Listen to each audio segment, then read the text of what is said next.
कहानी है रामपुर गांव की, जहां के मर्द महिलाओं को हमेशा नीचा दिखाने की कोशिश में रहते। अरे अभी तक खाना नहीं आया, क्या मुझे एक और शादी करने की जरूरत है? नहीं जी नहीं, ऐसा मत करना, वरना मैं कहाँ जाऊंगी। खाना लेकर मैं अभी आई जी। गांव की पंचायत में भी फैसले हमेशा औरतों के खिलाफ ही रहते। मैं जो फैसला सुनाता हूँ वो भगवान की आज्ञा होती है। इस लड़के ने अपने मन से शादी करके अच्छा नहीं किया। लड़के को घर भेज दो और इसकी शादी इसकी जाति की किसी लड़के से करवा दो। लेकिन ये लड़के, इसे तो गांव के बाहर निकाल दो। नहीं नहीं जमींदार साहब, ये क्या बोल रहे हैं? ऐसा नहीं हो सकता। मेरी बेटी मासूम है, इसे अच्छे बुरे की समझ नहीं है। अरे कहाँ जाएगी ये बेचारी? कहाँ जाएगी? इतनी चिंता है तो पूरे परिवार का गांव निकाला कर देते हैं। बेचारे पूरे बसे बसाए परिवार को गांव छोड़ना पड़ता है। चाहे जो हो, अगर बेटियों को कंट्रोल नहीं कर सकते तो गांव में रहने का कोई मतलब नहीं है। यहाँ औरतों को दब कर रहना होगा। कोई भी अपने हिसाब से कुछ नहीं कर सकता, सब ईश्वर की मर्जी से ही होगा। तभी गांव का एक आदमी दौड़ा दौड़ा आता है। सरपंच साहब, जमींदार साहब, वो कालिया है ना, उसकी बेटी पढ़ने के लिए शहर जा रही है। अच्छा, ये कब हो गया? और कालिया की हिम्मत कैसे हो गई ऐसा करने की? लेकर आओ उसे और उसकी बेटी को। बस फिर क्या था, हाजिर हो जाते हैं कालिया और उसकी बेटी सरपंच के सामने। अरे कालिया, ये क्या सुनने में आ रहा है? बेटी को इंजीनियर बना रहा है तू? और ये बता, गांव में तो स्कूल नहीं है, फिर कहां से इतनी क्लास पास कर गई तेरी बेटी? राधा, जो कि कालिया की बेटी है, उसे लगता है कि सरपंच उसकी तारीफ कर रहे हैं। सरपंच जी, मैंने ऑनलाइन पढ़ाई की है, डिस्टेंस लर्निंग से। सभी में मैंने अच्छे नंबर पाए हैं, जिसे देखते हुए शहर की इंजीनियरिंग कॉलेज में मुझे स्कॉलरशिप मिली है। वाह जी वाह, क्या होती है ये? पहले तो ये बताओ, फिर आगे की बात करते हैं। पूरा गांव राधा की बात सुन रहा था और राधा बोलती जा रही थी।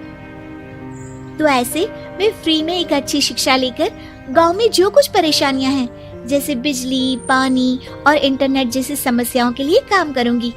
मैं गांव को शहर से जोड़ने के लिए पुल का निर्माण करवाने का प्रस्ताव रखूंगी। मुझे पूरी उम्मीद है कि जल्द ही हमारा गांव भी तरक्की की राह पर चल पड़ेगा। राधा की बात सुनकर सारे गांव वाले ताली बजाने लगते हैं।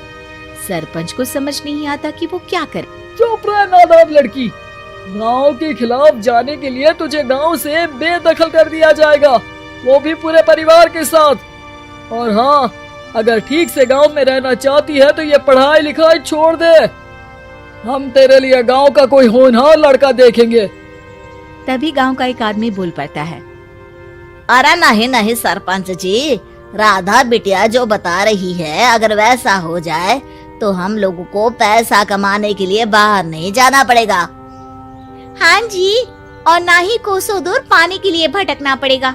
हमारे बच्चे भी अच्छी पढ़ाई कर सकेंगे और आगे बढ़ेंगे, ना कि हमारी तरह खेती करते बैठेंगे।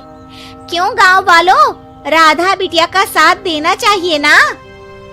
सरपंच देखता है कि गांव राधा के साथ है तो वो चुप हो जाता है। वो घर आकर अपने सलाहकार से बात करता है, जो बहुत ही चालाक किस्म का इंसान होता है।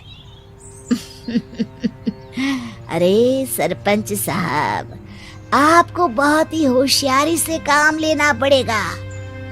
एक बार गांव तरक्की कर गया, यहाँ के बालक पढ़ लिए तो कोई ना पूछेगा आपको। और फिर ये जो बेटा और बेटी है ना आपके, इनको भी आम लोगों की तरह ही जीवन जीना होगा। हाँ, लेकिन करे तो क्या करे? वो ना आप मुझ पर छोड़ दीजिए, बस मैं जैसा बोलूं करते जाइए। अगले रोज सुबह जब गांव वाले सोकर उठते हैं तो राधा के घर के बाहर और साथ ही वो लोग जिन्होंने राधा का सपोर्ट किया था, उनके घर के आगे लाल रंग से कल आऊंगी लिखा होता है। कल आऊंगी, ये क्या होता है? अरे यह तो खून से लिखा है, लगता है कोई भूत प्रेत या चुड़ैल का साया है। चलो सरपंच जी के पास चलते हैं। सभी सरपंच के पास जाकर उसे सारी बात बताते हैं। अरे ये तो बड़ी मुश्किल की बात है। चलो मैं एक बाबा को जानता हूँ, उन्हें बुला लेता हूँ। सरपंच बाबा को लेकर गांव के घर के बाहर जाता है। ओहो, तो ये वो चुड़ैल है जो उन लोगों को निशाना बनाते हैं जो गांव को बदलने का सपना देखते हैं। वो गांव को ऐसे ही संपन्न देखना चाहती है, वो नहीं चाहती कि कोई बाहरी यहाँ का कायाकल्प करे। क्या तुम लोगों में से किसी ने गांव को बदलने की सोच रखी है? तभी राधा की माँ रोते रोते आती है। मेरी राधा घर से गायब हो गई है। अरे कोई तो बचाओ, मेरी बच्ची कहाँ गई?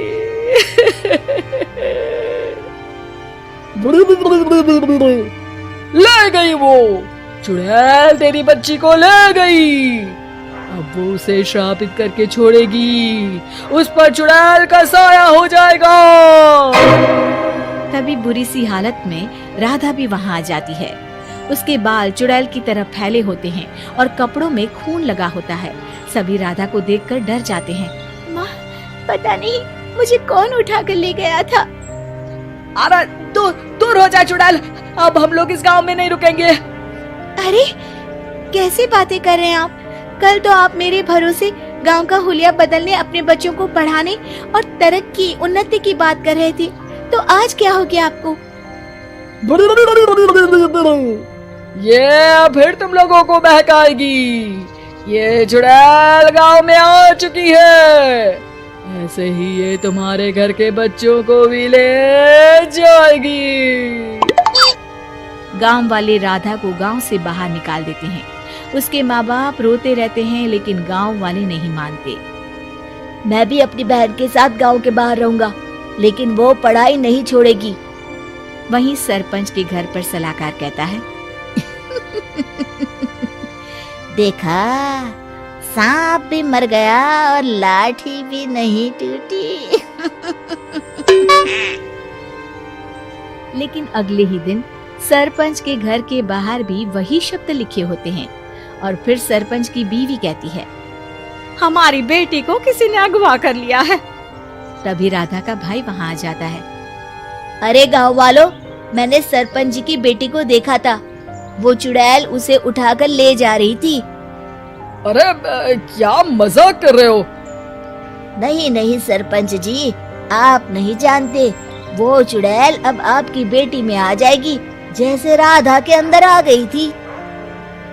तभी सरपंच की बेटी वैसी ही हालत में वहाँ आती है जैसे राधा आई थी। पापा, पता नहीं कैसे मैं गायब हो गई थी। चुड़ैल, इसके अंदर भी चुड़ैल का साया है, मारो इसे। अरे नहीं नहीं, इसे भी राधा के पास गांव के बाहर ही भेज दो। अरे चुप रहो, मेरी बेटी कहीं नहीं जाएगी और चुड़ैल बुड़ैल कुछ नहीं होता है। अरे कैसे बात कर रहे हो सरपंच जी? आप तो बोल रहे थे कि आपका फैसला भगवान का ज्ञान होता है, तो अपने पर बात आई तो अब आप ऐसे बोल रहे हैं। अरे ना ना ना, आपको अपनी बेटी को त्यागना ही होगा। अरे बुलाओ बाबा को। राधा का भाई बाबा को ले आता है, जिसे अब गांव वालों के डर के कारण सच बोलना पड़ता है। मैं कोई बाबा नहीं हूँ, मैं तो मोची था। ये सलाहकार महोदय ने मुझे कहा था एक्टिंग करने को। वो मुझे पैसे देने वाले हैं। अब मुझे माफ कर दो। गलती हो गई, मुझे माफ कर दो। तभी वहाँ राधा आ जाती है। देखा सरपंच जी, जब गांव के बच्चे साक्षर होंगे तो आप जैसे लोगों की चालाकी नहीं चलेगी।